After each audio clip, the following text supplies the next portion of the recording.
after doing the flight yesterday and having the little infrared glass bit drop off the sensor.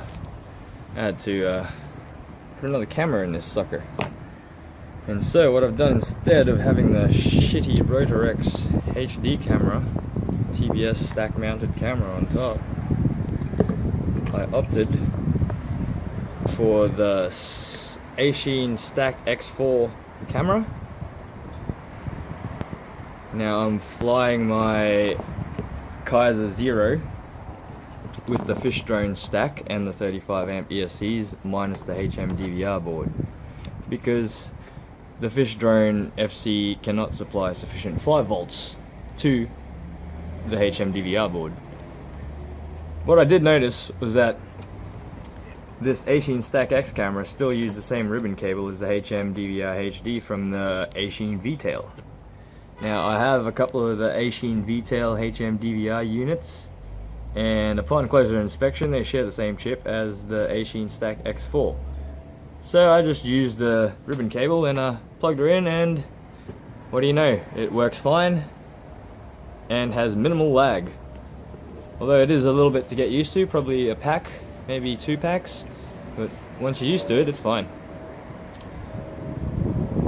Now this camera, even though it does have a battery inside, it seems to chew quite a bit of power. I'm getting maybe a minute less runtime with this whole setup with that camera in there. So even though it is convenient to have that mounting option with that camera, I might revert back to the old hmdvr sensor with the 90-degree field of view lens as seen on the Eachine vtail. But I will try and I'll just use this lens on it, because the image quality is just the same and it doesn't have all the bulk, and there is also minimal lag with the standalone units. The ones that came in the Eachine vtail, I had one of those units and they have a lot of latency. But the standalone unit you buy from Banggood for about $60 Australian has upgraded firmware, I do believe, and this has ridiculously cut down the latency. It's negligible. No, yeah, 1 or 2 packs and you'll get used to it. So, hope you enjoy my maiden flight of the Eachine Stack X4 camera coupled with the old vtail hmdvr-hd unit. The image was quite nice for a CMOS cam, as you would expect, but I've also had other pilots were commenting on how quick the light switching was for a CMOS cam. I would approach a dark area, go for the dive, and they would think it was sketchy, but as soon as I turned the camera down to it, the light switching was faster than the GoPro. So not too bad there, Eachine, this little unit. Too bad the Stack X4 that you paired it with has shitty 5 volt regs. My biggest hate in this whole FPV scene. 5 volt linear regulators. Can we just go buck converters for all of them now? That would be nice. Alright, hope you enjoy.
you to lift me up so high, high, a place that no one's ever been.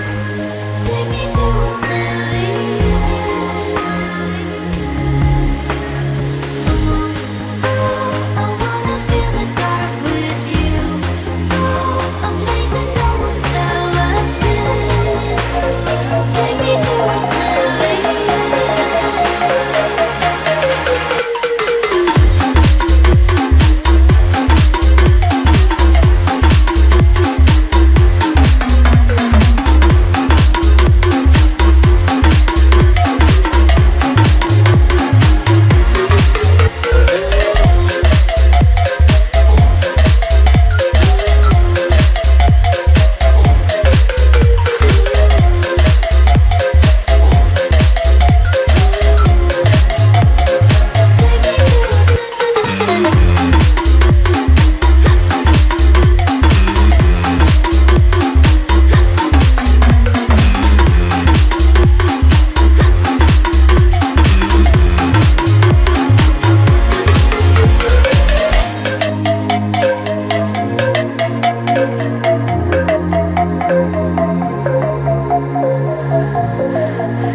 Well, after that flight, I had a few issues with the camera unit itself and the case being so big, and I used a RunCam provided mount. I couldn't get enough angle. I think I was flying around with about 5 degrees of angle, and it was making it hard to pick up any speed. I was just bobbling around the place. But as you can see here, I've used some rubber FC standoffs. So it's a male on that end goes in and female at that end. Over here are just some nylon ones. And the back is hard mounted, which tilted back even more, which holds the VTX in place even harder. So, all in all, can't wait to have another fly of this sucker. Now that I've got some decent camera angle on it. Still not ideal, but it should do. I'm running the old school emax 50/50 props. I got the smooth hubs.